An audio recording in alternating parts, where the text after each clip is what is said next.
Buenos días. En primer lugar, me gustaría agradecer especialmente al presidente del Consejo Federal Español del Movimiento Europeo, el profesor Francisco Aldecoa, el permitirme moderar esta mesa redonda o esta sesión, que toma como título de Contubernio al futuro de Europa y que va a contar con ponentes que, a través de distintas perspectivas históricas, también de participantes, y también tenemos un enfoque más juvenil, van a tratar de abordar esta cuestión en profundidad.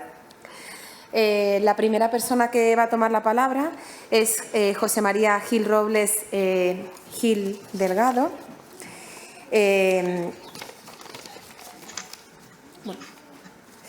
José María Gil Robles y Gil Delgado, disculpad, aquí, que es licenciado en Derecho en la Universidad de Salamanca.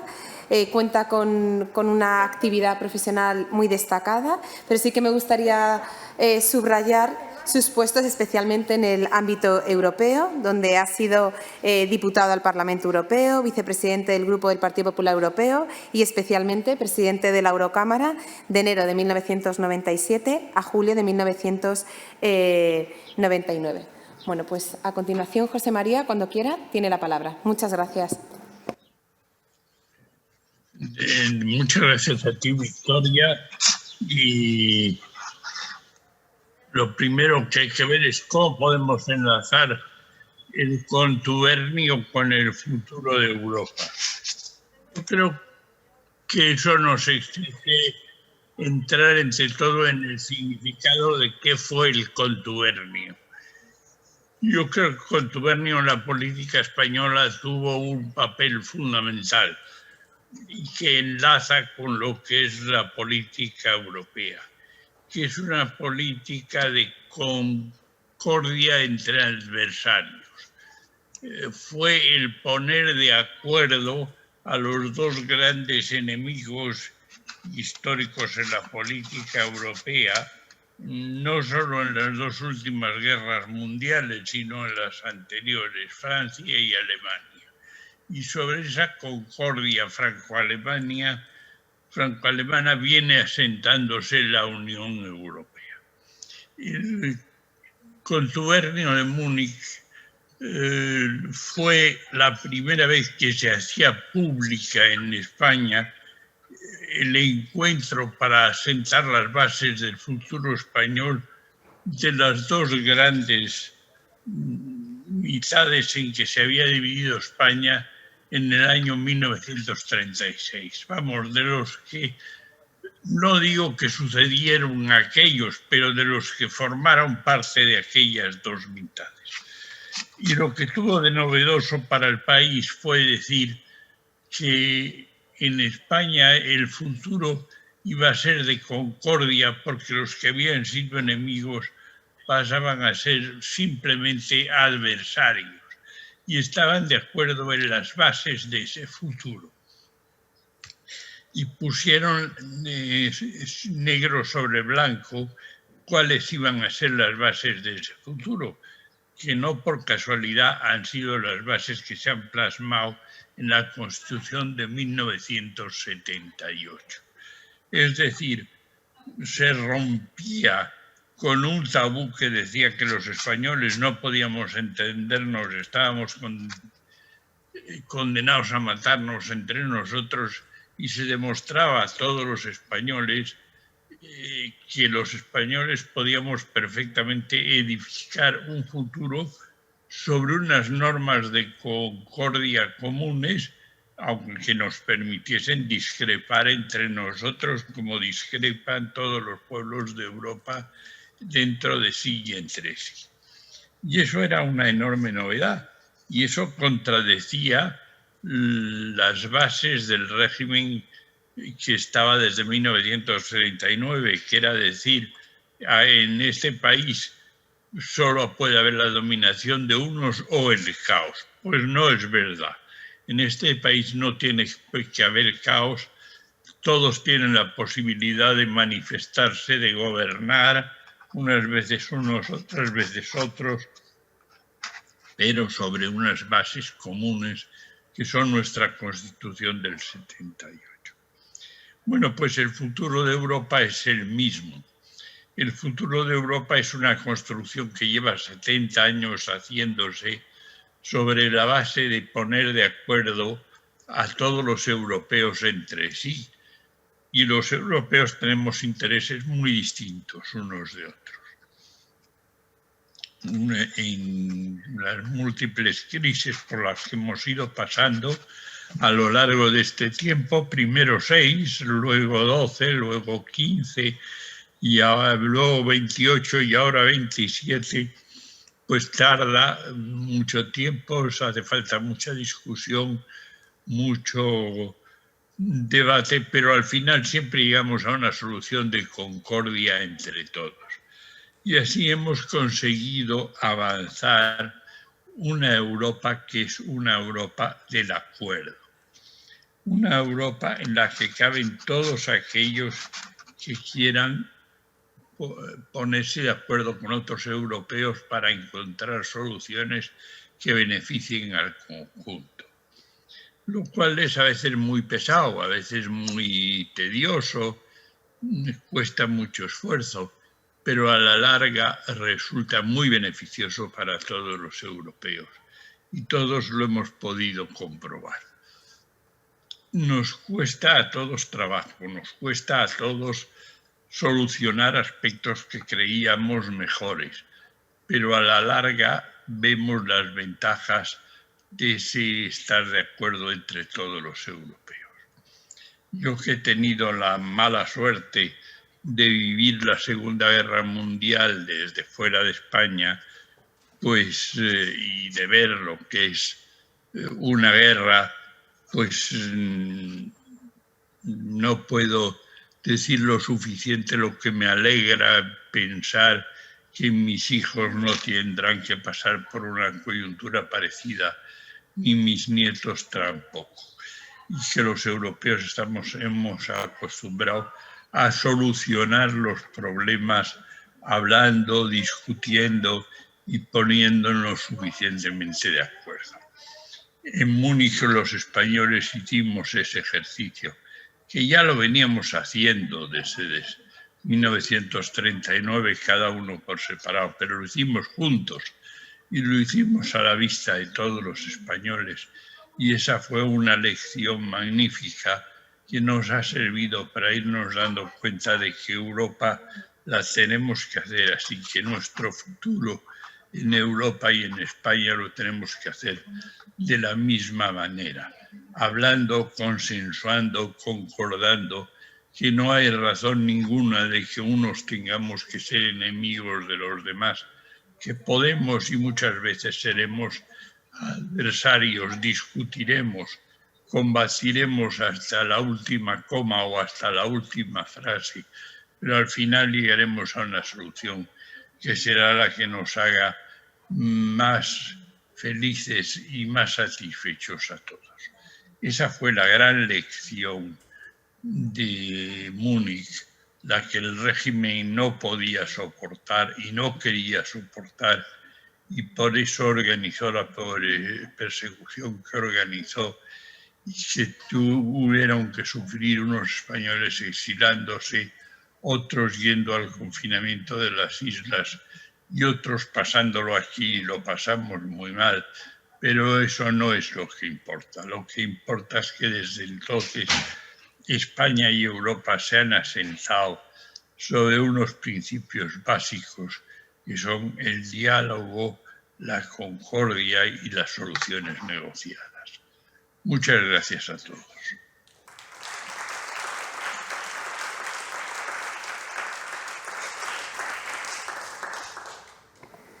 Muchas gracias, José María, por sus palabras, de las cuales simplemente me gustaría destacar su idea de concordia transversal, que es la propia del encuentro en Múnich y que a su vez es aquella que está vigente en la dimensión europea. A continuación, tiene la palabra Carlos Bru, que fue participante del acto en Múnich. Es licenciado en Derecho, notario jubilado, también tiene un máster en Derecho Internacional Público, ha sido presidente del Consejo Federal del Movimiento Europeo, también ha sido eurodiputado y cuenta con distintas publicaciones. Cuando quiera. Muchas gracias.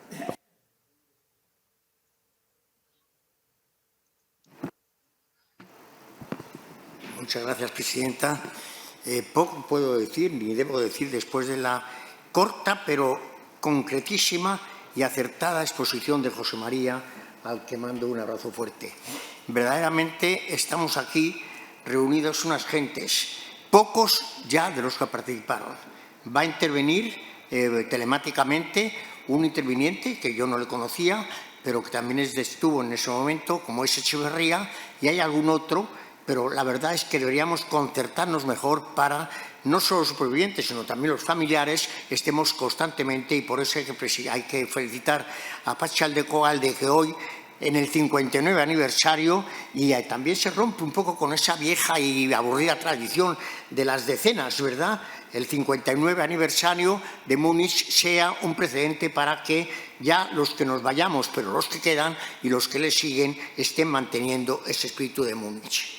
Y espíritu de Múnich del cual se habla mucho, y se ha hablado aquí esta mañana, y es verdad, del espíritu democratizador que acercó a los 118 para establecer no solamente la entrada en Europa por todos deseada, inclusive popularmente por el pueblo español, que se había dado cuenta de las ventajas de Europa, pero que era imposible, dadas los inconvenientes de tipo político, pero también aquellos que estábamos en una visión no solo, repito, de democratización española, sino también de construcción europea. Quiere esto decir que no éramos solo demócratas, éramos europeístas. Y no en vano existe la Asociación Española de Cooperación Europea, bien lo dice su nombre, bien en vano, no en vano, en el exilio está el Consejo Federal Español del Movimiento Europeo, también europeo, el cual participó en el famoso Congreso de La Haya, y lo cual demuestra que los 4 participantes, Madariaga, Llopis, Trueta y Xirau, eran auténticos europeístas y como tales fueron reconocidos en lo que fue el germen de la construcción europea, el Congreso de La Haya y la sucesiva construcción del movimiento europeo. Y la poco después también sucesiva construcción de este Consejo Federal Español del Movimiento Europeo, el cual tuvo lugar en el año noviembre de aquel año 1948, noviembre o enero del 49, y que se situó en la Avenue Marceau, en París, sede del gobierno vasco en el exilio, el cual prestó voluntaria y generosamente su sede, que ha seguido hasta el momento de la llegada a la transición en España. Es decir, que al ser europeístas hay un dato también que quiero decir, en el Congreso ya en Múnich, en los días 7 y 8 de junio, porque han sido previas nuestras reuniones los 5 y 6. En los días 7 y 8, que se celebra el 4º Congreso del Movimiento Europeo Internacional, muy importante, los españoles, todos de una vez, los 118, nos sumamos al proyecto del presidente de entonces, el señor Edgar Faure, de que se celebrasen elecciones europeas, lo cual verdaderamente era impensable y naturalmente tan impensable que todavía, lamentablemente, tardaron 17 años hasta que se celebrasen las primeras elecciones europeas. O sea, estábamos comprometidos con la construcción europea, no solamente con la democracia española. Fue el momento en que, con aquellas palabras mágicas, Salvador de Madariaga se refirió a que estábamos aquellos que conservaban la libertad habiendo perdido la tierra, y aquellos que ocupaban la tierra pero no tenían libertad, que éramos del interior, éramos una gente que estaba por una construcción europea, la cual se demuestra claramente poco después, pero hay que decirlo. Cuando entramos en Europa, en las negociaciones, lo que planteamos sobre todo no es solamente que España entre en Europa, no solamente vencer la resistencia de tipo económico de algunos franceses, etcétera, es decir, no solamente el beneficio económico que nos va a suponer la construcción y la entrada en Europa, sino también nada más centrado, establecemos el principio de ciudadanía europea verdaderamente revolucionario, una ciudadanía que está por encima de los Estados, y establecemos los fondos de cohesión, que fue una aportación de aquel gobierno, los fondos de cohesión a las instituciones europeas, y en el cual desde entonces ha existido el principio de solidaridad, no solamente el de justicia, no solamente el de libertad, también el de solidaridad entre todos los europeos, como lo demuestra hoy en día ese gran salto que ha supuesto el plan de Next Generation, en el que no solamente se van a facilitar el mantenimiento de la deuda, sino que hay una aportación gratuita de 750.000 millones de euros para que los países europeos puedan soportar las dificultades nacidas del COVID. Esas dos, que también dijo, son palabras de Madariaga, siempre hay que recoger sus frases, esas dos media naranjas, que eran por una parte el Consejo Federal Español Europeo, por otra parte el AEC, fueron las que entendieron que tenían que aportar algo común, es decir, un documento común que estableciese los requisitos mínimos para que España pudiese entrar a Europa. Tengamos en cuenta ciertos antecedentes. Europeísmo, vuelvo a él.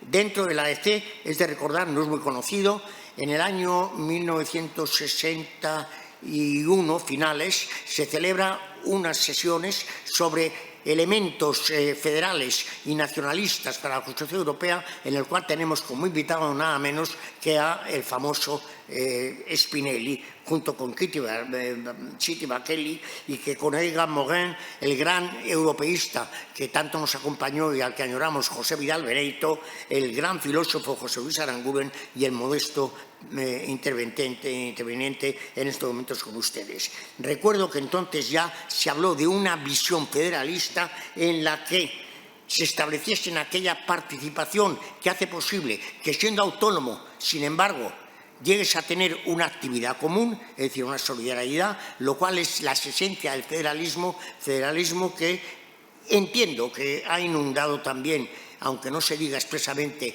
el espíritu de la Constitución de 1978, en el cual habrá algunos puntos que completar, como por ejemplo el que esta ilustre casa, a que tienes que agradecer su acogida, se convierta en una auténtica cámara territorial. Un federalismo que el presidente, y hay que recordar también que en el año 1987 en esta misma casa se celebró el primer aniversario de Múnich, presidido entonces por un participante de Múnich, que fue José Pedro Carvajal, a quien también quiero recordar. Elemento también de no solamente democratizador, sino también de europeísmo 100%, fue la presencia no muy conocida ante el Comité de Naciones No Representadas, que dependía del Consejo de Europa y que en 1961 reunió a aquellos españoles, es decir, reunió a aquellas personas que pertenecían a estados no de los que se hablaban no representadas de dictaduras del este, sino también de las pocas que subsistían en el oeste, sobre todo Portugal y España. Y con respecto a España, hubo tres sectores de participantes, de los cuales el del exilio, con Llopis a la cabeza, etcétera, naturalmente fue muy duro y hizo una verdadera alegoría de lo malo que era el régimen español. Por otra parte, los representantes del que se decía entonces europeísta ya y transitoriamente evolucionista del régimen, que eran Fraga Iribarne y Martín Artajo, los cuales disfrazaron como pudieron la naturaleza de auténtica dictadura de aquel régimen, y cuatro personas pertenecientes a la AEC, pero por tanto independientes de uno y otro bando, los cuales fueron, si no recuerdo mal, las personas Fernanda Báez Miranda, que fue quien expuso nuestra posición, José Luis Navarro, Íñigo Cabero y quien les habla, los cuales hicimos una exposición en la que primordialmente estaba esa idea, no solo por la democracia, también por Europa, y que fue lo que verdaderamente llenó el informe posterior de ese Consejo de Naciones Representadas, firmado por una diputada del Consejo de Europa, la señora Rengel. Es decir, todo esto demuestra que éramos europeístas, pero no sobra el referirnos en algún puntito, voy a referirme, se ha hablado aquí ya, pero hay que completar de lo que fue el encuentro también entre los españoles, los 118, de los cuales 80 del interior y 38 del exterior, tuvieron lugar en Múnich. Que hubo dificultades, no ha de negarse. Que hubo un documento básico, tampoco hemos de negarlo, fue el de la AEC, que habíamos firmado la Junta Directiva días antes en Madrid, y en el cual naturalmente estaban elementos como, bueno, se acudía a lo que más nos dolía entonces, cuando hablábamos de libertad de expresión, pues el que por lo menos nos dejasen hablar, que se suprimiese la censura previa, el de cuando se hablaba de movimiento sindical, el que por lo menos se pudiese hacer una huelga y no se cargasen a los huelguistas, como había ocurrido en Asturias días antes, en los cuales no solamente mataron huelguistas, sino también cortaron el pelo repugnantemente a las mujeres de ellos, sino también el que tuviésemos elecciones libres y el que tuviésemos un cuerpo legislativo como la transición y luego la Constitución del 78 nos ha traído. Pero quiero referirme a un punto concreto que también hablamos allí. Ese documento fue el que realmente se impuso, había algunas variantes por parte de los exiliados y la verdad es que merced a los esfuerzos de Gil Robles por una parte, Mariana por la otra y el gran componedor, diríamos, que fue Robert Van Schendel, a quien también quiero dedicar un recuerdo, salió un documento único aceptado por todos. Pero había algún elemento que todavía difería mucho. Era, por ejemplo, el de, por parte del Partido Socialista, el establecer una previa consulta pública acerca de si monarquía o república. Y fue la exposición de un español insigne, también quiero recordarme de Joaquín Satrústegui, la cual reunió en la tarde del día del 6 en el Hotel Regina, en que estábamos a todos los participantes, y naturalmente los del exilio no faltaron, y en el cual, basándose en la idea de que no hay que saltar a salto de caballo, no hay que ocupar el salto de caballo, ese todo o nada, ese a cara o cruz, que es decir, vamos a votar que esta cosa o la otra. Lo que nos ha demostrado, por ejemplo, lo que ocurre con el Leave y el Remain del exit, del Brexit. Lo que nos ha demostrado lo malo de el plantear si autonomía o independencia, etcétera. Ese salto entre el cara y cruz, que sería monarquía o república, es verdaderamente nocivo. Eso no permite esa exigencia de una posición binaria al ciudadano votando un sí o un no, es algo tan negativo que hay que erradicarlo. Mientras que la teoría que había aportado Aranguren entonces, hoy en día está muy extendida sobre la democracia semidirecta, sobre la iniciativa ciudadana europea, etcétera, en la cual se dice, vamos a elaborar un texto. Y cuando elaboramos ese texto, que sea consecuencia del entendimiento y del acuerdo entre todos los participantes, naturalmente, todos ellos expertos, no solamente patriotas, no solamente demócratas, sino también expertos en derecho y en derecho constitucional y en sociología, son los que establezcan un texto en el cual la institución está dentro y eso después se refrendará o no. Y es lo que se ha hecho en el 78. Se aportó a la Constitución, la cual contenía la institución monárquica y esta fue salvada y esta prosperó en virtud de esa buena idea que hoy en día se dice para algún partido político con muy acertada expresión: más vale votar un acuerdo que el acordar votar a ver qué pasa. Es algo que tenemos que recordar de una anticipación que se hizo por parte de Satrústegui y que todos ellos, inclusive el exilio, aportaron no solamente tácitamente, sino también de una manera expresa por el señor Llopis, que le dijo al señor Satrústegui: si verdaderamente la monarquía que esperamos es de ese tipo democrática, sepa usted que este partido tradicionalmente democrático mantendrá en principio su aportación, su afición a la república, pero aceptará claramente la monarquía. Pero bien, hemos hablado demasiado ya de lo interior, se ha hablado mejor y antes por parte de otros participantes. Vamos ya al espíritu europeísta en el cual estuvimos en el contubernio. Ahí yo creo que tenemos que mantener ese espíritu. Seamos contubernistas por Europa. Contubernémonos siendo europeístas siempre. Y para ello yo creo que no sobra el hacer, si me deja tiempo, no sé si me estoy pasando, 5 minutillos, un poco los viejos antecedentes de ello. Nos viene la cosa de anteayer, de las antitionías griegas, nos viene de aquel Liga Hanseática que precisamente en el Báltico estableció, y por eso están hoy en día metidos esos países que son auténticamente europeístas, salvo uno que se resiste todavía, Noruega, esa Liga Hanseática que nos anticipó un verdadero mercado interno común. Aquel Camino de Santiago, en el que llegaban a este punto de Galicia gente que procedía de Praga, procedía de Busala, es decir, de cualquier punto de Europa. Había una unión intimista, espiritual ya, que es lo que ha facilitado la posibilidad de esta Europa. Y aquellos señores que yo he llamado en algún texto los precursores, como Dante Alighieri, que ya nos hablaba de una monarquía europea, o bien como Sully, que era republicano, pero decía un Senado europeo. Aquel Prodier-Bach, el príncipe Prodier-Bach, que también nos hablaba de una Cámara Europea, constituida por príncipes, naturalmente, que era lo que entonces regía, pero verdaderamente en el cual se podía expulsar a aquellos que no demostrasen su auténtico espíritu de convivencia, su espíritu de colaboración, de unión. Y no digamos ya siglos después, cuando aquel francés nos decía «Un jour viendra», un día vendrá. Un día vendrá, nos dijo Víctor Hugo, en que tú, Alemania, en que tú, Francia, en que tú, España, en que tú, Italia, estaréis unidos, os daréis un abrazo por un futuro común. Eso nos dijo Víctor Hugo entonces.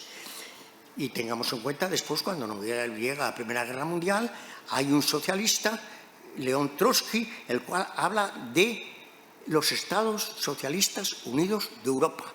Naturalmente, cuando por orden de Stalin les asesinan, desaparece esa idea porque surge la idea rusófila del apartamiento de Europa, el de ese desprecio al occidente que da lugar después a ese intento naturalmente fallido del Comecon. Pero ese intento fallido fue el que después hemos vivido nosotros en Múnich. Fue cuando se plantea el problema concreto de que qué hacemos con los comunistas, si pueden entrar o no en el Congreso. Naturalmente ellos teóricamente de boquilla, en el fondo están deseando, pero el entrar y el incorporarse a la idea de construcción europea, pero de boquilla dicen que están en contra, que están por la Comecon, y entonces se plantea el problema para los españoles. El problema para los españoles es que no se incorporen estos señores del Partido Comunista, es así, pero no obstante se nos meten dos señores, los cuales llegan oficiosamente al Hotel Regina, donde estábamos reunidos, son Francesc Vicent y José Tomás, si no recuerdo mal, los cuales dicen que quieren ver a algún representante y sobre todo que sea del interior.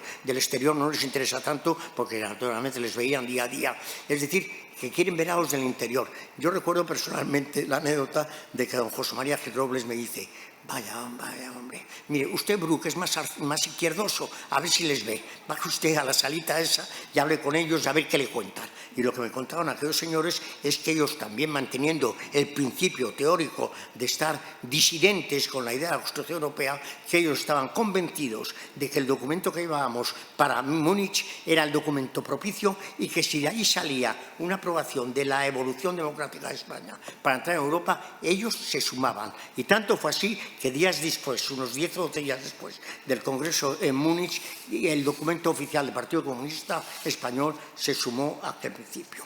Bien, estamos volviendo a Europa, sabemos lo difícil que ha sido mantenerlo, lo difícil después en la Primera Guerra Mundial, lo que fue el Tratado de Versalles, verdaderamente lesivo, sí, lesivo para Alemania, lo que significó el esfuerzo de Briand y lo que ya, porque ya no tengo tiempo, da lugar a que cuando tenemos la Segunda Guerra Mundial, ese momento en que un escritor dice, no, si franceses y alemanes están a quitarse las chaquetas para destrozarse así, y cuando después termine y no encuentren las chaquetas, sin embargo, habrán chaqueteado, bien chaqueteado, para que estén unidos y dejen de guerrear. Eso dijo François Sorel. Bien, tenemos la Segunda Guerra Mundial, tenemos Zurich con Churchill, tenemos Monet, tenemos el Congreso que he aludido del 48 y tenemos después una Europa que va construyéndose, que va perfeccionándose, que va luchando para llegar a vencer el cambio climático, para vencer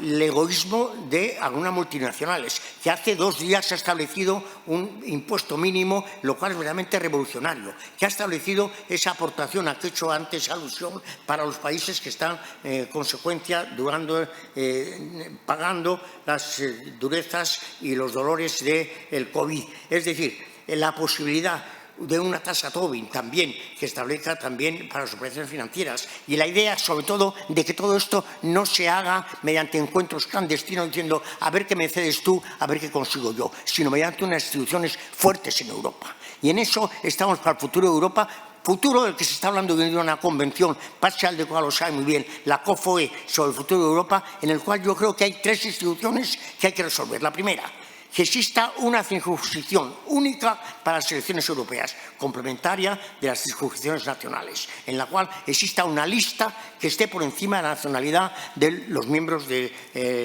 la Unión Europea. En segundo lugar, un Spitzenkandidat, es decir, un candidato propuesto para ser presidente de la Comisión por el Parlamento Europeo.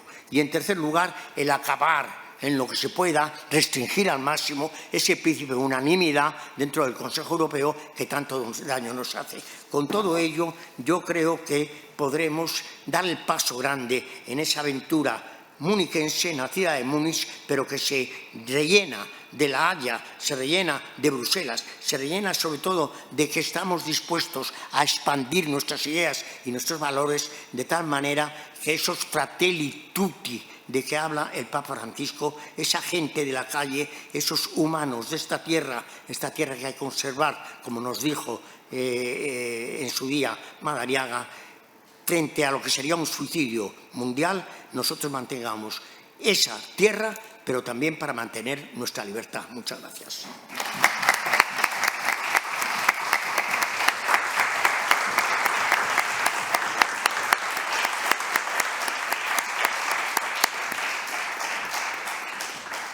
Muchísimas gracias, Carlos María Bru. Sí que me gustaría destacar sus palabras de que el encuentro en Múnich destacó por el espíritu democratizador, pero también por el enfoque claramente europeísta.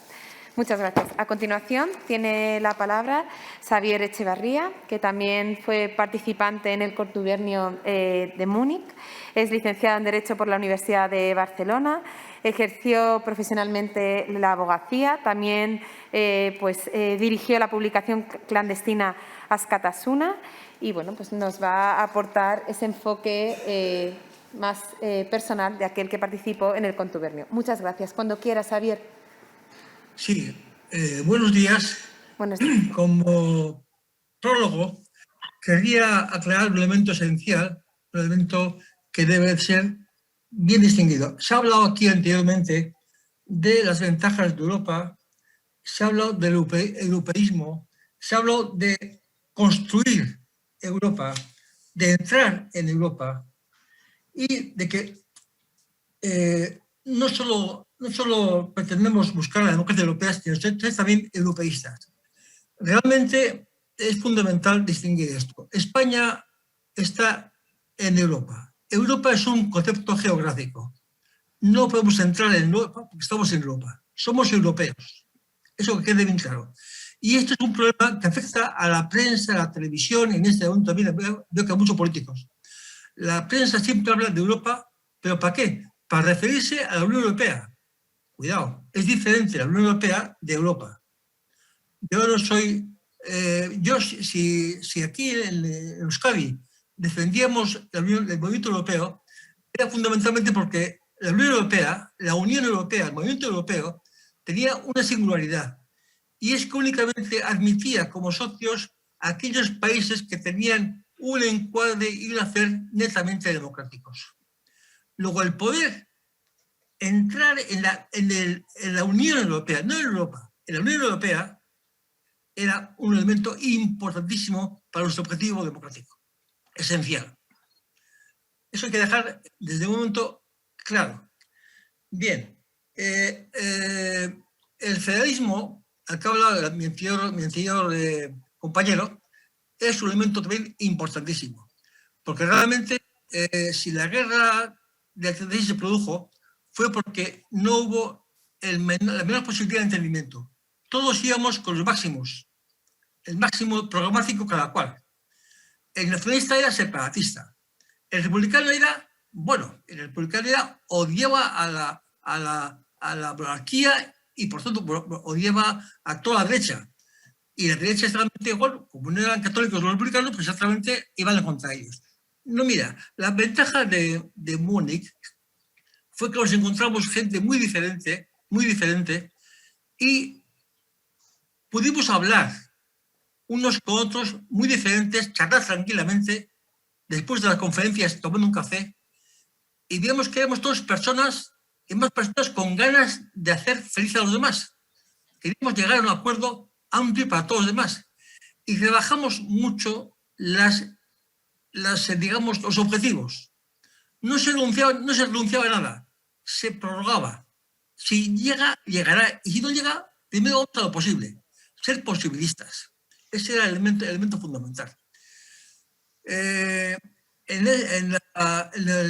Múnich, en el Hotel Regina Platz, donde estuvimos, hubo muchos encuentros y yo he referido al anterior conferenciante a Satrústegui, con el cual yo tuve mucha relación y con el cual nos reunimos en San Sebastián, juntamente con Enrique Mújica del PSOE, eminente hombre, nos reunimos con Paco Illaquez del Partido Comunista y nos reunimos también con Mandrés, que era un sector izquierdista algo contagiado con el tema de ETA, sin ser de ETA, pero era parecido.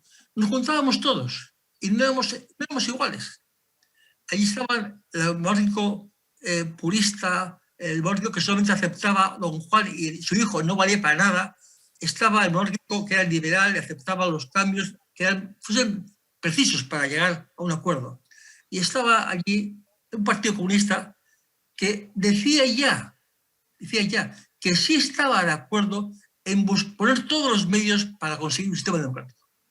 Recuerdo que en el 61 el PSOE todavía era marxista, que fue Felipe el que renunció a ese operativo.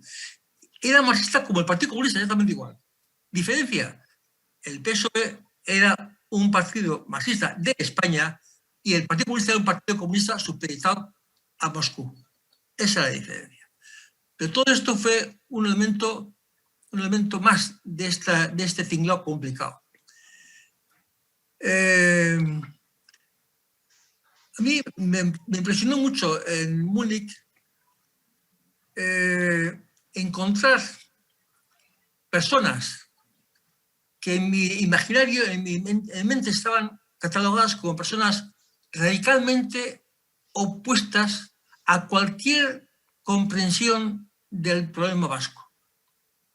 A la derecha extrema, por supuesto, no pensaba nada, esperaba nada de la Falange bajo ningún punto de vista, pero sin embargo, ya empiezan a cambiar los temas, la Falange ya se empieza a separar del régimen, la extrema derecha, la Iglesia Católica, fundamentalmente, empieza a decir esto es demasiado, hay que atemperar un poquito, hay que cuidar la economía, empiezan en este momento los hombres del Opus Dei, empieza un poco el turismo, y en ese ambiente de cierta relajación, de cierto comedimiento, de cierto posibilismo, es cuando se propone el tema de Múnich. Un buen ambiente para ello, un buen ambiente para ello. Y en este ambiente hay que decir que sí. Vimos, por ejemplo, hablé con Ridrojo, que me encantó, un hombre simpaticísimo, amabilísimo, y me sorprendió mucho su nivel, porque su historia para mí era una historia negra, de Falange puro, división azul, bueno, era un hombre realmente encantador, y me llevé estupendamente bien. Y en este ambiente, pues, lo que sí vi también, que aún se mantenían algunos tics no tan tontos, no tan sencillos, no tan complicados. Por ejemplo, nos costó un montón a los vascos, éramos el 25% de toda la gente que asistió, 25%, nos costó mucho conseguir ni una palabra que hiciese referencia a los derechos del pueblo vasco. No se consiguió. Pero se habló en este momento del reconocimiento de la personalidad de las comunidades naturales. Cuidado. ¿Qué es una comunidad natural para un jurista? ¿Qué hablamos de biología? ¿Hablamos de plantas? No. Hay que hablar de personalidad jurídica, que sí es la que conviene.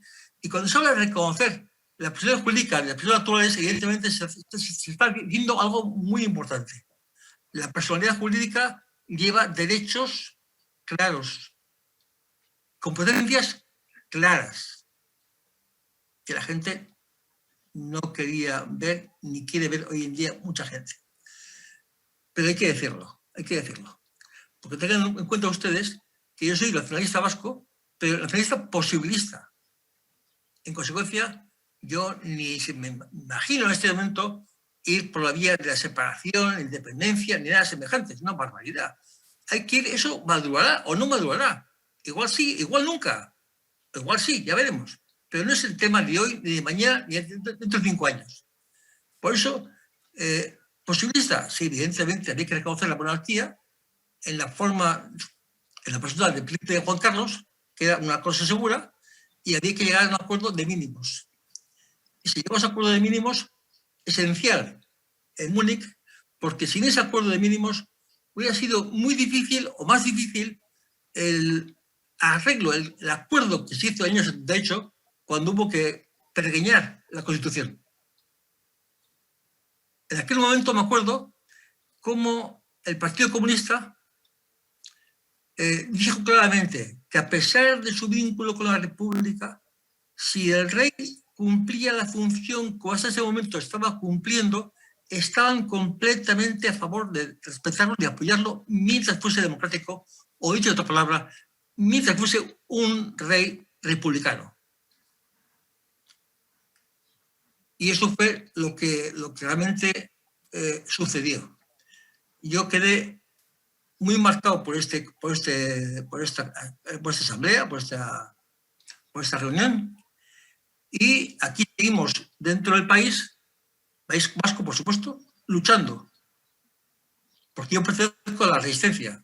He estado allí luchando durante años y años, perseguido por la policía, encarcelado. Estuve confinado en Priego de Córdoba, por ejemplo, también con Mújica, con Enrique Mújica, y con Vandrés, por ejemplo. Exactamente, ¿no? Entonces, desde el punto de vista de la resistencia vasca, pues lo que se consiguió en aquel momento parecía poco, pero no, era suficiente, fue realmente suficiente, y se va viendo en este momento que el nivel general de comprensión del pueblo español va aumentando, a pesar de algunos sectores de la extrema derecha. Yo tengo esperanza de que España que viene va a ser comprensiva, va a ser plural y nos va a hacer a todos muy felices. Muchas gracias.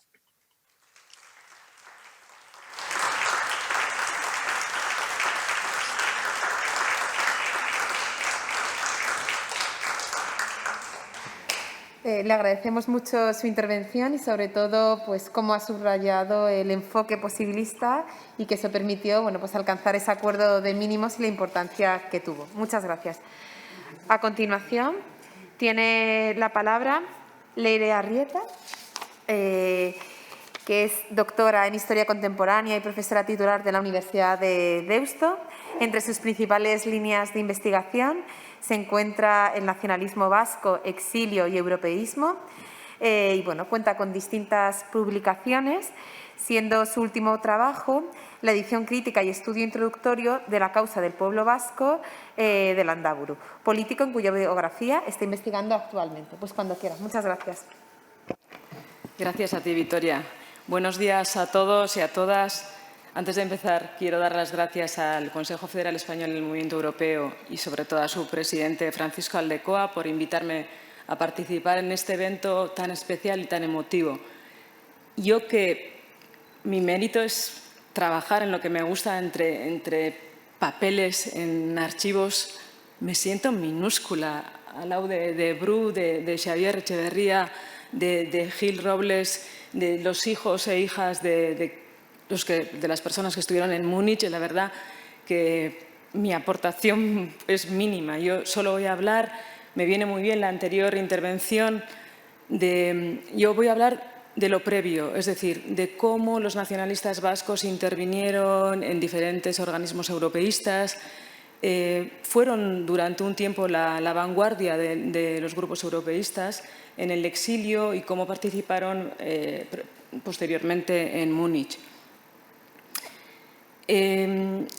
La victoria aliada en la Segunda Guerra Mundial, Carlos María también ha hecho referencia a esa victoria, pues para el gobierno vasco autónomo en el exilio, presidido por el lehendakari José Antonio Aguirre, esa victoria aliada despertaba muchísimas expectativas. En primer lugar, y la razón más importante la acaba de mencionar Xavier, la Europa que resurgía de entre las cenizas de dos guerras prácticamente consecutivas, esa Europa era el marco excelente, era el marco para acrecentar la hostilidad de los Estados europeos hacia el régimen franquista, y en esa Europa pusieron enormes esperanzas. En segundo lugar, a través de los organismos europeístas en los que participó el PNV, que era no el único, pero sí el partido más importante de aquel gobierno autónomo, pretendió dar a conocer las reivindicaciones del pueblo vasco, su situación y conseguir así ayudas económicas y también de tipo moral. Y en tercer lugar, pensaron también, quizá tanto utópicamente, que si la Europa constituyente que nacía en ese momento se constituía como una Europa federal sustentada no sobre estados, sino sobre naciones, ellos hablaban de entidades naturales, pensaron, como decía, un tanto optimista, de manera demasiado optimista, que esa Europa federal sería la mejor salvaguarda para las naciones sin Estado como Euskadi. Y por todo ello, el Gobierno vasco, en esos primeros años tras la Segunda Guerra Mundial, se implicó decididamente en foros europeístas, se convirtió, como decía, en la avanzadilla de los grupos del exilio en cuanto a participación en esos foros, al menos hasta que en los años 50 ya comienzan a surgir otros grupos europeístas en el interior. Pero en el segundo lustro de la década de los 40, los nacionalistas vascos desplegaron una enorme actividad en foros europeístas y utilizaron para ello básicamente dos vías, la democracia cristiana y el federalismo. Los nacionalistas vascos como Aguirre, Landaburu, Irujo, aquellos hombres que estaban en la Avenue Marceau, habían establecido contactos durante la Guerra Civil con el filósofo Jacques Maritain, con el escritor François Mauriac, también con De Gasperi, y tenían trato con diputados del Partido Demócrata Cristiano Mouvement Républicain Populaire, el MRP, y también con otros diputados de la DC. Y con Ernest Peset también, que les ayudó muchísimo. Y, de hecho, participaron como miembros constituyentes, como miembros fundadores de los nuevos equipos internacionales, la Internacional Democristiana más importante a nivel europeo. Y la segunda vía fue el federalismo. Y como constituyeron el Movimiento Federalista Vasco en 1946 y a través de ese movimiento pudieron participar desde bien pronto en la Unión Europea de Federalistas, en la UEF. Toda esta intensa actividad se llevó a cabo desde el mencionado número 11 de la Avenue Marceau parisina, una céntrica avenida en la que el Gobierno vasco autónomo tenía su sede. Y esa casa se convirtió en centro de reunión no solamente de los exiliados vascos, también de los exiliados, del resto de exiliados españoles, de los demócratas españoles en el exilio. En palabras del propio Fernando Álvarez de Miranda, cito, «Muy escasas veces la historia de un inmueble alcanza el valor simbólico que adquirió el 11 Avenue Marceau de París para los demócratas españoles en el exilio». Este palacete fue testigo privilegiado del sentimiento europeísta compartido por el exilio español y, en opinión de Javier Tussell, fue en este palacete, y cito de nuevo, donde se gestó en buena medida el europeísmo español que animaron de forma tenaz y sin pretensiones de exclusivismo los nacionalistas vascos. Y ciertamente así fue. En esa sede trabajaban el exilio fue muy duro y estos no eran más que cuatro, prácticamente cuatro literalmente. Yo les llamo los hombres de París, el grupo de París, conformado por el sector más moderado del PNV, más posibilista, como decía Xavier, y formaban parte de ese grupo, entre otros, el mismo Aguirre, José Antonio Aguirre, Francisco Javier Landaburu, cuya biografía acabo de terminar, Manuel Irujo y José Mari Lasarte. Y no es casualidad que fueran ellos quienes se implicaran de lleno en la constitución del Consejo Federal Español del Movimiento Europeo. Como tampoco es casualidad que ese organismo se creara oficialmente en la sede del Gobierno vasco de la Avenue Marceau. Y ello sucedió, como saben, en febrero del 40, el movimiento europeo reservaba 2 puestos para España en su Consejo Internacional y en el Congreso de la Haya, en el mayo previo, en el mayo del 48, Salvador Madariaga, a la sazón presidente de la Comisión Cultural del Movimiento Europeo, y José Antonio Aguirre habían comenzado a hablar de la posibilidad de constituir un organismo federalista a nivel estatal. Y, bueno, el lehendakari Aguirre se implicó de lleno en la aventura, en esa idea, principalmente por dos razones. Una, era consciente de la imposibilidad de que el movimiento federalista vasco continuara participando como consejo independiente en el movimiento europeo. Desde el movimiento europeo se reclamaba que se crearan consejos a nivel estatal.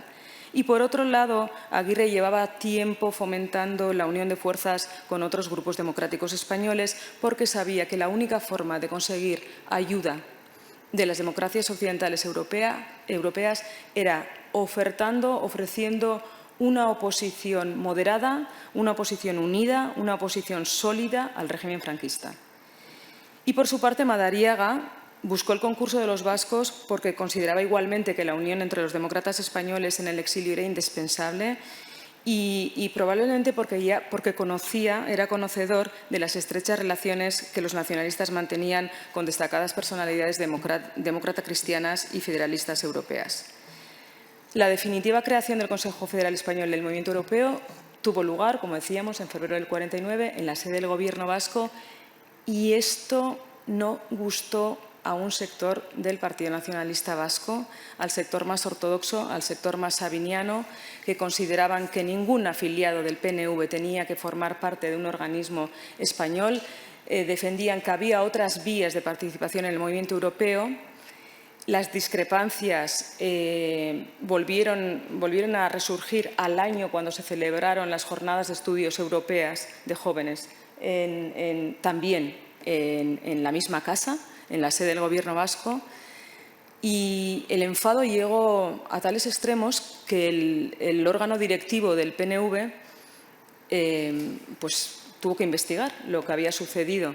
Y Lasarte, que por cierto no lo he dicho, fue quien redactó las bases constitucionales del Consejo Federal Español y fue su primer secretario, pues José Mari Lasarte alegó en su defensa que en el Consejo Federal Español se hacía, cito, una política autonomista y antifranquista. Y Manuel Irujo señaló que las jornadas se habían realizado porque los vascos habían aportado, cito otra vez, la casa, la bolsa, la organización y el máximo concurso de todos los grupos emigrados, además de un verdadero clima de tolerancia y concordia, una palabra que ha salido muchísimo esta mañana.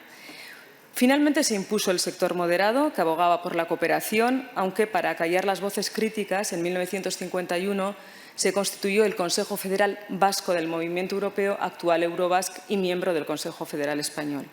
Y a partir de ese momento, en la década de los 50 y sobre todo en los 60, la colaboración entre los nacionalistas vascos con otros grupos españoles en el exilio fue en aumento. Los nacionalistas hicieron ya una clara apuesta pragmática y posibilista, como ha dicho Xavier, mirando hacia el futuro. El final del franquismo se sentía cerca, aunque luego, como antes alguien del público ha comentado, tardó todavía bastante tiempo, pero entonces se sentía cerca, se veía cerca la transición y los nacionalistas vascos quisieron buscar una buena posición de salida en ese proceso, en ese periodo de transición. De ahí que se implicaran activamente tanto en la constitución de la Unión de Fuerzas Democráticas en 1961 como que quisieran llevar una participación importante de vascos al contubernio de Múnich, al Congreso de Múnich. Desde que Madariaga comenzara a idear ese proyecto, los vascos pensaron que era importante, que por cierto, en principio se pensaba celebrar en Estrasburgo, en la Pascua de 1961. Los vascos pues decidieron enviar a esa importante reunión una nutrida representación con el fin de, en primer lugar, cito, sorprender a las gentes de Madrid y forzarles a plantear la cuestión vasca y a dialogar con ellos. Y, en segundo lugar, también pretendían que las personalidades políticas europeas presentes en aquel congreso vieran la importancia del grupo vasco en la oposición al franquismo. Y comenzaron a completar listados de posibles participantes y Landaburu subrayó que debían ir no solo nacionalistas vascos, también políticos vascos de otros partidos políticos, y subrayó también que tenían que ir gentes no solo de las 3 provincias vascas, también navarros. Y así finalmente se obtuvo el resultado pretendido y el grupo vasco presente en la ciudad alemana fue importante, 34 representantes, de los cuales 14 eran del exterior y 20 del interior.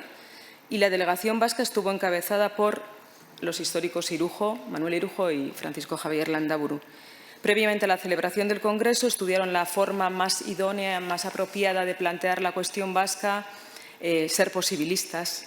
Lograron que el punto 3 de la declaración aprobada en Múnich recogiese el requerimiento, el reconocimiento de las comunidades naturales, como ha dicho Xavier, las comunidades naturales que formaban parte del Estado español. No fue tarea fácil, a pesar de todo, pero gracias al buen oficio de Irujo y Landaburu lo consiguieron. No obstante, y a pesar de que un sector del PNV valoró muy positivamente lo que se había conseguido en Múnich, hubo un sector crítico también esta vez, el sector más joven, que veía en la actitud del PNV una especie de claudicación derivada de esa estrategia de cooperación con fuerzas democráticas españolas. A pesar de las críticas, el PNV apostó por seguir cooperando y uno de los principales instrumentos de cooperación fue y sigue siendo el Consejo Federal Español del Movimiento Europeo. De hecho, en 1973 Manuel Irujo se convirtió en su presidente y lo fue hasta 1976. Y tras regresar del exilio volvió a incorporarse a las actividades del Consejo, ostentando una vicepresidencia. Pero ya entonces se abría una nueva etapa. Se preparaban para abordar la transición, pero yo creo que ya en Múnich se había preparado el camino. Muchísimas gracias por su atención.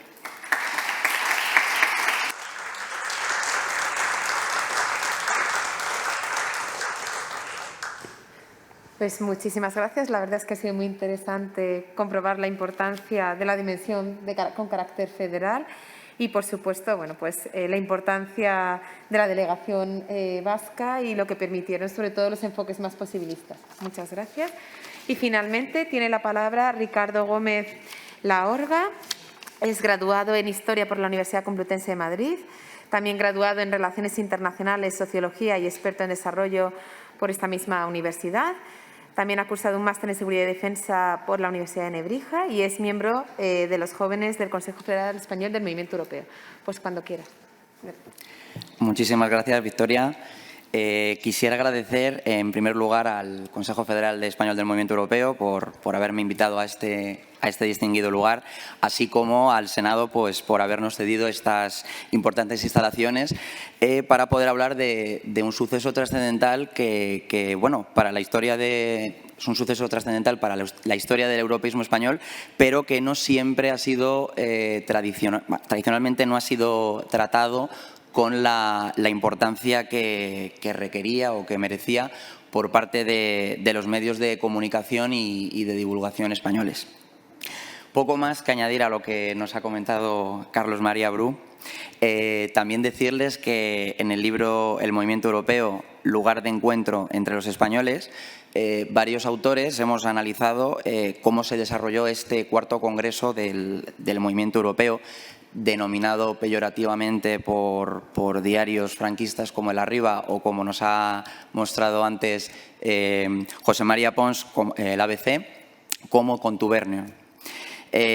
Como es sabido, se produjo, como han comentado todos los ponentes previos a mí, se produjo una fructífera reunión entre distintas personalidades de diversos partidos políticos, así como de diversas ideologías y sensibilidades políticas. Todos y cada uno de ellos, muchas veces desde las antípodas políticas e ideológicas, quisieron converger en un fin común: la necesidad de extender el europeísmo en una España que en aquel momento miraba únicamente hacia sí misma, abandonando por consiguiente también, aunque fuera desde ese momento, el tradicional y consustancial maniqueísmo que se había desarrollado en la política española hasta ese momento. Como ha dicho previamente en la introducción la presidenta del Senado, se asocian a Salvador de Madariaga aquella frase de hoy, por fin, termina la Guerra Civil Española. A mí, si me permiten la licencia, quisiera añadir también que en ese momento se inició la transición española en el Hotel Regina de Múnich. En este sentido, pese a que había personalidades de importante y contrastada reputación, como el citado Salvador de Madariaga, yo me quiero centrar de manera breve en aquellos participantes que en aquel momento nos superaban o superaban por poco la treintena de edad, ¿no? Lo que comúnmente denominamos jóvenes. Aquellos jóvenes acudieron a Múnich con la ilusión de que la semilla del europeísmo pudiera germinar en la España franquista o postfranquista en este caso, y que, por supuesto, ellos fueran partícipes de ello y que su propia generación pudiera vivirlo. Un cambio por el que el país abandonara sus tradicionales tesis aislacionistas y comenzara a ser aceptado como un par dentro de esta primigenia, aún no denominada, Unión Europea, que se había iniciado de manera oficial cinco años antes en el Tratado de Roma. Por todo ello, en el contubernio de Múnich nace, como han comentado nuestros ponentes, la reconciliación entre los españoles y la puesta en marcha de la oposición democrática española, que tenía dos grandes objetivos. Bueno, podrían tener más, pero los voy a englobar en dos. Por un lado, conseguir la democracia conseguir la democracia en España, y el segundo de ellos, conseguir el ingreso de España en las comunidades europeas. Como historiador y como europeísta militante y convencido, ha sido, es y será un placer investigar y citar hoy aquí a algunos de los jóvenes asistentes al contubernio de Múnich. Creo que antes nuestro presidente los cifraba en más o menos una treintena. Podría mencionar a Pepín Vidal Beneito, a Antonio López García, al presente Carlos María Bru, al presente Xavier Echeverría o también al presente José María Gil Robles, que por azares, por circunstancias de la vida, no pudo acudir, pero que perfectamente podría haberlo hecho y podría haber engrosado esa lista de jóvenes que yo estoy investigando. También mencionar a Kepa Navitarte, Julio Jáuregui, que hoy no están en la reunión. Todos ellos son fuentes vivas de un evento del que aún queda mucho por escribir. Espero poder hacerlo de manera individual y que con seguridad celebraremos, el año que viene celebraremos como se merece su 60º aniversario. Para terminar mi intervención, y como joven y representante de las juventudes del Consejo Federal Español del Movimiento Europeo, no quisiera perder la oportunidad de establecer un necesario paralelismo entre los acontecimientos de Múnich y los eventos que se están desarrollando hoy en día, en la actualidad, en la Unión Europea. En este sentido, los jóvenes del Consejo Federal Español del Movimiento Europeo, así como otros miembros de consejos análogos como el Movimiento Europeo Internacional u otros pares de otros países, consideramos que la actual Conferencia sobre el Futuro de Europa es un inmenso escenario de oportunidad para la sociedad civil europea. Hace apenas una semana estuve llevando a cabo un escrito sobre la inclusión de la sociedad civil y de las plataformas sociales en la conferencia. Y al igual que los medios, o sea, las asociaciones análogas que acabo de mencionar, consideramos que la sociedad civil y, en particular, la juventud, tenemos que tener, aún si cabe, una mayor participación y una mayor inclusión en este tipo de reuniones que van a decidir la Europa que vamos a vivir en las próximas décadas. Como acabo de mencionar, considero a título personal, pero consideramos en general que es importante que los y las jóvenes europeos, que vamos a ser los que heredemos esta unión, somos los que debemos defenderla y inculcar valores europeístas a las generaciones venideras, como han hecho previamente con nosotros. Al igual que los jóvenes asistentes a Múnich se encargaron de hacer germinar la semilla, ¿no? el símil que establecía al principio, del europeísmo plantada en aquel Hotel Regina en junio del 62, y hacer crecer el europeísmo de España hasta la actualidad, nosotros, jóvenes del 21, debemos hacer oír nuestra voz en una Unión Europea de la que, como he dicho, seremos herederos y defensores. Muchísimas gracias.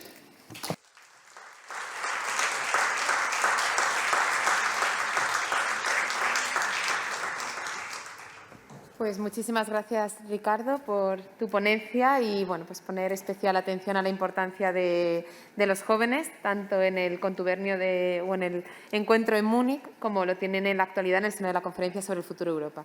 Bueno, pues a partir de ahora establecemos un debate. Aquellos que quieran hacer alguna pregunta, pues levantan la mano y por favor se identifican, porque con las máscaras apenas reconocemos a quienes hablan. Muchas gracias. No sé quién quiere hablar. Vale. Hay que... Ya. No, quería preguntarle a Carlos algo que a mí siempre me ha intrigado. Yo no tengo las ideas claras, pero seguro que los historiadores las tienen clarísimas. ¿Qué criterio se siguió para invitar a la gente de España por parte del movimiento europeo? Es decir, ¿se hizo invitación por partidos, por personas? ¿Hubo un coordinador español que sugirió nombres? No te puedo dar una respuesta total, Pepe, pero lo que sí debo decir es que las instituciones europeístas se contó con ellas. He hablado de la AEC, todos hablamos de la AEC, la Asociación Española de Cooperación Europea, pero hay que recordar que existía un Instituto de Estudios Europeos en la Universidad de Zaragoza, importante, con la Cruz Verdejo y otros, y sobre todo el de Salamanca con Enrique Tierno Galván. Fueron invitadas. Pero lamentablemente el Instituto de Salamanca, Tierno estaba entonces en una idea de lo que había de ser la evolución del pensamiento en Estados Unidos y le daba muy poca importancia a Europa entonces. Y naturalmente pues no permitió a su gente que le rodeaba como Morodo, etcétera, el que participasen y por eso estuvieron en un, observémoslo, un latente posición de mirar y no actuar.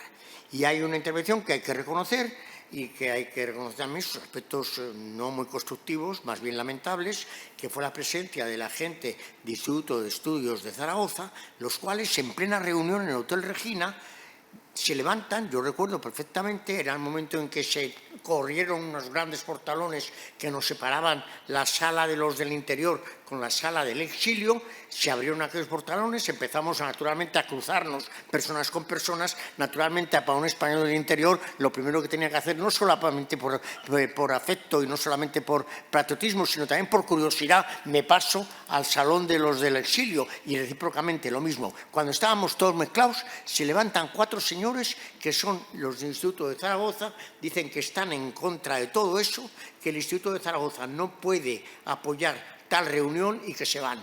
Que se dan por sorprendidos el hecho de que nos unamos ambas comisiones, que estén en contra de la construcción europea, lo cual no es cierto, no es posible. Que sea por otras razones, quizá se habla de temor o lo que fuese, el hecho es que volvieron a Madrid rápidamente y que parece ser que hicieron unas declaraciones no muy favorables para los participantes y que causaron graves penas, como todos recordamos a muchos de los participantes que sufrieron bien exilio, bien confinamiento, porque hay que recordar que no solamente fueron confinados 9 personas en varias islas de Canarias, sino que fueron 30 los que tuvieron que irse a vivir al extranjero, los cuales felizmente fueron después, y es algo que también ha dado lugar a suspicacias, ayudados por el Congreso de la Libertad, por la cultura, del cual se descubrió muchos años después que sí estaba la CIA detrás, pero el hecho es que el Congreso de la Libertad de la Cultura, en su manifestación francesa, que fue la que apoyó a los exiliados, pues puedo recordar a Palomar Tizaro, a Fernando Baeza, etcétera, ellos fueron ayudados por este Congreso para poder sobrevivir, porque no contaban sino con la posibilidad de hacer alguna traducción, en fin, de pasar el hambre y la mala situación. El hecho de que, por tanto, la selección se llevase a cabo por los institutos y por la AEC parece ser que completa el catálogo. Pero la verdad es que hubo personas individuales. Llegó hasta ver una persona del Felipe, lo cual es muy importante, del Felipe, que era una actitud totalmente revolucionaria. La verdad es que el hombre que en esto participó, que fue Fernández de Castro, después también se puso en contra del Múnich porque entendió que era demasiado débil, demasiado complaciente con el régimen de Franco. Yo creo que ahí intervino mucho, por una parte, Gironella, un exiliado muy importante, el cual era el secretario del Consejo Federal del Movimiento Europeo, y sobre todo Pepín Vidal Benedito. Era el señor Zavala el que venía con su cartera, Zavala porque venía de Strangis, venía con pasaporte falso, iba a reuniones de unos y a otros y así se hizo la lista. Muchas gracias. El profesor Francisco Aldecoa tiene una pregunta. Bueno, yo además me alegro que haya recordado lo de Pepín, porque estaba invitada su viuda, Cecil, y no ha podido venir por un problema circunstancial. Pero en todo caso me ha dicho que os dé un saludo muy afectuoso a todos vosotros. Y creo que nos está viendo por el streaming. Yo quería una pregunta a Xavier. Xavier, ¿por qué no nos cuentas cómo fuiste allí? Porque tú estabas aquí escapado. ¿Cómo pasaste la frontera? ¿Cómo volviste? ¿Hasta cuándo estuviste tú sin estar en la legalidad? Bueno, yo pasé por Fuenterrabía, que hay un espacio corto cuando hay marea baja, se pasa sin ningún problema a otra parte, siempre, claro, evidentemente de noche, y volví luego por el monte, apoyado por un amigo, Juan Ugarte de Tolosa, un buen mendigosale, y nos llevó desde Biarritz, que estaba en la parte de abajo, Monte Larutz. Es un pico alto que tiene un tren cremallera. Bueno, fuimos a pie y pasamos y llegamos a Elizondo, baldados. Fue una cosa tremenda la marcha. Allí nos apoyaron, nos dieron ropa nueva, nos dieron comida, estuvimos reposando y de allí fuimos tranquilamente a San Sebastián en autobús.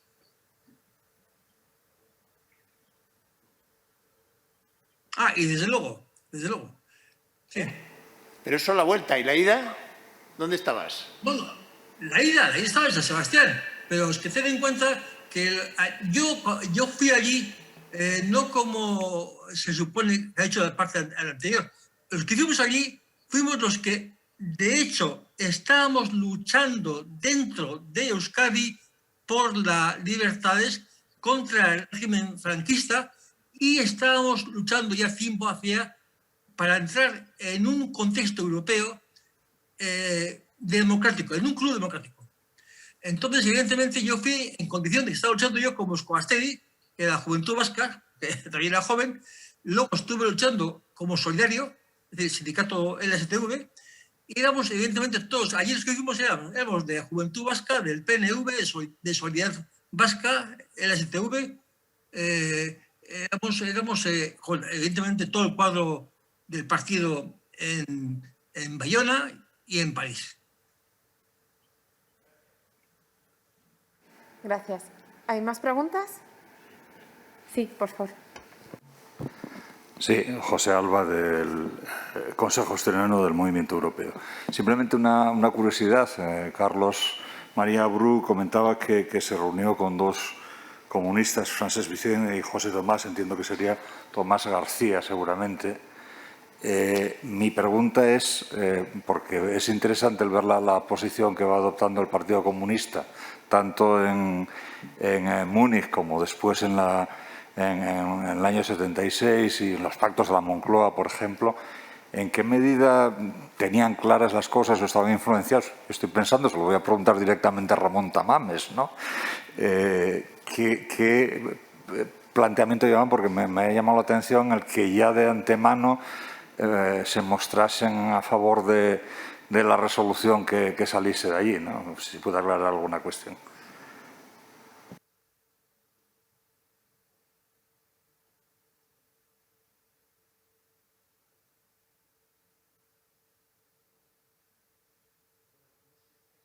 Con esto de las mascarillas, pero la verdad es que La transición es un largo periodo. Verdaderamente, como dijo Madariaga, en este momento ha terminado la guerra civil, pero ha terminado la guerra civil entre, lamentablemente, solo 118 personas.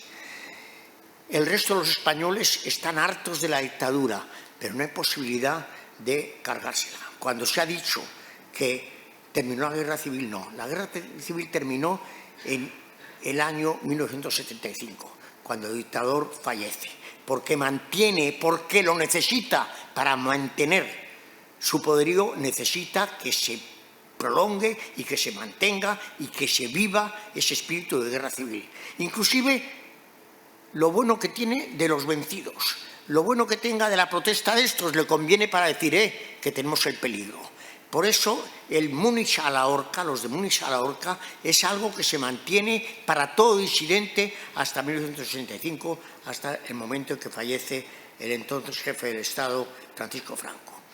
El hecho de que a partir de ese momento se vea que desaparecía una dictadura personal, y ese es el gran esfuerzo que se hizo por Adolfo Suárez y otras personas, había que desde la ley llegar a la ley, como se dijo, demos el ejemplo ante el mundo de que es posible terminar con una dictadura, desaparecido físicamente, naturalmente, porque si no, no había caso, desaparecido físicamente el dictador, el de que los españoles, que en el fondo todos somos ya gente civilizada, no digamos que fuesen demócratas, porque no se había aprendido lo que era la democracia, pero era por lo menos gente civilizada y gente de paz, todos ellos, con la influencia que había supuesto, por ejemplo, las personas que iban al otro exilio, el exilio de la inmigración, la aportación que se hizo a la llegada de tantos extranjeros a España, etcétera, la posibilidad de una gran ventaja económica, como había de suponer, y que ya lo sabían también, la posibilidad de inversiones extranjeras en España, inclusive de una posibilidad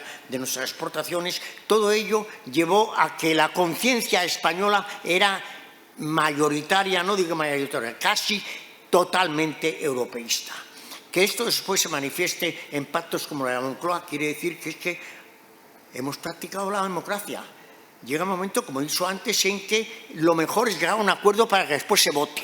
Cuando la gente se reúne para los pactos de la Moncloa, cuando hay ese pequeño círculo en el que se dice tenemos que garantizar las necesidades mínimas, esos libertades de arranque que se han hablado por Rawls y otros profesores, la libertad de arranque de que exista una alimentación, de que exista una educación, de que exista una salud, de que exista una vivienda, de que exista una posibilidad de desenvolvimiento propio, etcétera, para todos y cada uno de los ciudadanos y ciudadanas, es algo en lo que estaban convencidos los señores de los pactos de la Moncloa y lo que se manifestó no solamente en la Constitución, sino en todas las legislaturas posteriores, en las cuales, cualesquiera que sea la situación actual, la situación remota de aquellos tiempos malos del terrorismo, etcétera, pero hoy en día, con todo lo que consiga y con todo lo que confiera una libre oposición, lleva consigo que todos estamos convencidos de que hay unos requisitos mínimos de convivencia, vamos a decir, no solamente de convivencia, de vivir por parte del ciudadano y de la ciudadana, que todo eso lo va a garantizar un Estado democrático que, evidentemente, si no estuviese dentro de Europa, no habría sido capaz de darnos el estado de bienestar que, con todas sus dificultades, con todos sus defectos, hoy en día gozamos. Muchas gracias. Eugenio Nassarre, por favor. Sí. Yo quiero intervenir en la cuestión que ha planteado Abad, nuestro amigo asturiano, sobre la no participación y la posición del Partido Comunista en relación con el contubernio y con la situación del movimiento europeo. Claro, aquí hay que tener algunas ideas muy claras. El Partido Comunista no estaba y no podía estar dentro del movimiento europeo, porque en aquel momento, comienzos de los años 60 y todo lo que había pasado en los años 50, el gran adversario del proyecto de integración europea eran los partidos comunistas dentro de la Europa democrática, de los países de la Europa democrática y, por tanto, de los que ponen en marcha la integración europea, y el mayor enemigo externo era Stalin y los sucesores el Partido Comunista Soviético y el mundo soviético. Y, por tanto, era imposible. Y la transformación de los partidos comunistas occidentales, en que ya dan el paso de ponerse a favor del proceso de integración europea, se produce años más tarde, a final de los años 60, que es lo que hemos llamado el eurocomunismo, que lo hace fundamentalmente Berlinguer y le sigue el Partido Comunista francés, y a eso se suma Santiago Carrillo, e incluso la constitución formal ya como plataforma en el que se cristaliza esta nueva posición del Partido Comunista se hace por los tres líderes, Marcet, Carrillo y Berlinguer. Creo que tenemos que ser conscientes de esta evolución que se produce y, por otra parte, Madariaga, como presidente del Consejo Federal Español del Movimiento Europeo, estas ideas las tenía muy claras y escribió en esos años sobre la, nefasta, él consideraba, posición de los partidos comunistas contra el proceso de integración europea. Muchas gracias. ¿Hay otra pregunta? Ahí, por favor. Vale, yo soy Jorge Romanillos, de Guadalajara, miembro de los jóvenes del Movimiento Europeo, y quería preguntar, hemos hablado sobre la reacción de Franco al contubernio de Múnich, quería preguntaros por el apoyo internacional que hubo a este momento. Es decir, se respaldó, supongo, económicamente a través del Movimiento Europeo o no, hubo titulares en favor de este encuentro, fue ignorado. ¿Cuál fue la posición de la Comunidad Económica Europea en ese momento y si os respaldó o no en este momento? Sí, vale. Y luego también si quiere intervenir José María Gil Robles o Xavier Landa. Sí, es un planteamiento muy interesante, una posición muy interesante. Mira, los Estados, cuando van a lo suyo y cuando dentro de la construcción europea van a obtener el máximo de ventajas y van a ceder lo mínimo, pues no les gusta enredarse excesivamente en temas de los otros. Y entonces los otros éramos Portugal y España. Y por tanto era de temer aquella comodidad de que, eso sí, los principios y los valores de la democracia, esos los mantenemos y quien quiera entrar tiene que cumplimentarlos, si no se queda fuera.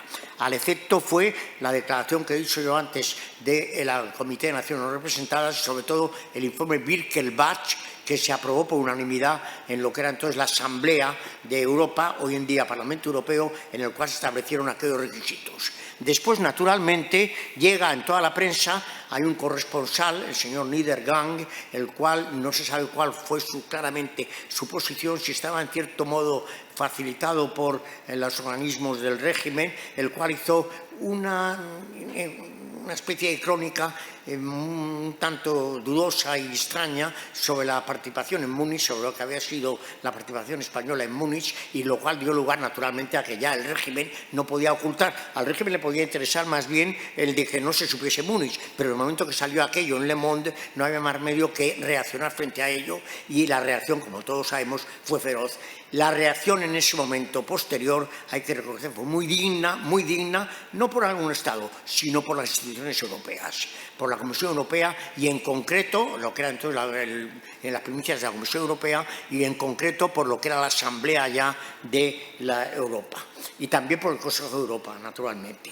Pero por parte del Consejo Federal Español del Movimiento Europeo, del cual por parte del Movimiento Europeo Internacional, del cual forma parte el Consejo Federal Español del Movimiento Europeo, naturalmente hay que hacer una instancia, hay que hacer una intervención y no se ve otra vía que la de visitar a los gerifates franquistas para ver si pueden remitir, inclusive reducir, inclusive eliminar las sanciones que se han impuesto a participantes. Hubo una comisión que vino a ver al ministro de Asuntos Exteriores, a Martín Artajo. La comisión, si no recuerdo yo mal, era un congénere de Spinelli, que era el señor Hirsch, era el presidente de Ford, del Movimiento Europeo, que se quedó en el aeropuerto porque cuando se habló de hablar con Franco dijo que no hablaba con Franco, y hubo un par de personas más, eran 4, y naturalmente el secretario general del Movimiento Europeo Internacional, Robert van Schendel, el cual fue rápidamente eliminado por los organismos franquistas y no se le dio paso al Pardo. Y la reunión en el Pardo consistió en el truco típico de Franco, que decía, bueno, después de haber dicho en sus tiempos, como dijo, esas decadentes democracias occidentales, nosotros que somos los salvadores de Occidente, nos parece muy mal estas democracias. No obstante, en ese momento, en el 62, no tenía más remedio que reconocer que existía la construcción europea y los triunfos de este, y dijo que no estaba en contra de que los que habíamos participado en Múnich quisiésemos el ingreso en Europa, y si se estableciese unos requisitos que para España no eran apropiados de ese momento, era la democracia, pero que en fin, que se vería, pero que lo que no podía perdonar y lo que el pueblo español no podía perdonar era que se encontrasen los del interior y los del exilio, es decir, el mantenimiento del espíritu de la guerra civil. Y eso es lo que lamentablemente se mantuvo, repito, hasta el fallecimiento de Franco. Ese fue el gran arma de Franco para mantener el predominio, el lento rencor del vencedor, y al mismo tiempo el temor del vencedor, totalmente equivocado, creyendo que los vencidos iban a la revancha. Cuando se demostró en Múnich, no querían ni unos ni otros la revancha. El pueblo español lo que quería era paz y democracia. Muchas gracias. No sé si Xavier Echevarría o José María Gil Robles quieren mencionar algo. Se ha preguntado si ha habido una ayuda económica del exterior. Y yo creo que hay que precisar que no hubo ninguna. Es decir, la postura de las naciones europeas y especialmente, como ha resaltado Carlos, las instituciones, fue una postura muy digna. Pero lo que se trata de una ayuda económica a los represaliados, cero en absoluto. Muchas gracias. ¿Una pregunta más? Soy Manuel María Bru. Mi intervención es solo para felicitar a Ricardo Gómez por no solamente por su conocimiento del contubernio de Múnich, sino también por su entusiasmo, ¿no? Que me ha recordado pues, la época en la que yo también participé en las juventudes del Consejo Federal Español del Movimiento Europeo. Y una pregunta muy sencilla. Has dicho, Ricardo, permíteme que te tutee, has dicho que estabas estudiando la participación de los entonces jóvenes, como mi padre, en el contubernio de Múnich. ¿Ese estudio terminará en una tesis doctoral de historia? Bueno, yo es verdad que mis gustos para llevar a cabo la tesis van por otro lado, pero no tanto una tesis doctoral, pero sí me gustaría, yo creo que sí, porque a Pachi Aldecoa le gusta mucho hacer libros, sí vendrá con quizás un librito de la vida de los jóvenes que acudieron a Múnich, y en la medida de nuestras posibilidades pues poder contar con el testimonio vivo todavía de personas como su padre, como Xavier Echevarría, como José María Gil Robles, etc. Repito, no tanto una tesis doctoral, pero bueno, eso no quiere decir que no vayamos a investigar sobre ello, y cuando se trate de investigar estos asuntos, yo seré el primero que querrá hacerlo y que querrá colaborar para escribir lo que sea necesario. Muchas gracias. Sí. No, quiero desear que esa tesis doctoral tenga éxito, pero que sea, como debe ser todo lo europeo, incompleta. Es decir, que no marque el final, que no marque el redondeo total, porque la labor de Europa es una labor dinámica y es una labor que no se ciñe a Europa, se ciñe al mundo, atiende al mundo. Es decir, en este momento, el hecho de que anteayer Europa se una a la idea de acabar con los paraísos fiscales, el hecho de que se establezca un impuesto internacional para sociedades, para personas jurídicas, etcétera. Todo ello nos indica el hecho de que estemos laborando la posibilidad de reducir esas tiranías que todavía subsisten en el mundo y que se proteste con eficiencia frente a verdaderos asaltos a la humanidad, como son los que se han ocurrido en Rusia, en Bielorrusia, etcétera, en algunos países. El hecho de que Europa siga trabajando quiere decir que no termina su labor y, por tanto, algún día a la tesis doctoral que hagas tendrás que añadir unos epílogos en los cuales se diga y mañana haremos esto y pasado mañana esto otro. Gracias. Muchas gracias. Pues si no hay más preguntas, pues gracias a los ponentes, tanto los virtuales como los que han podido acudir al Senado, y también gracias a los participantes por sus preguntas.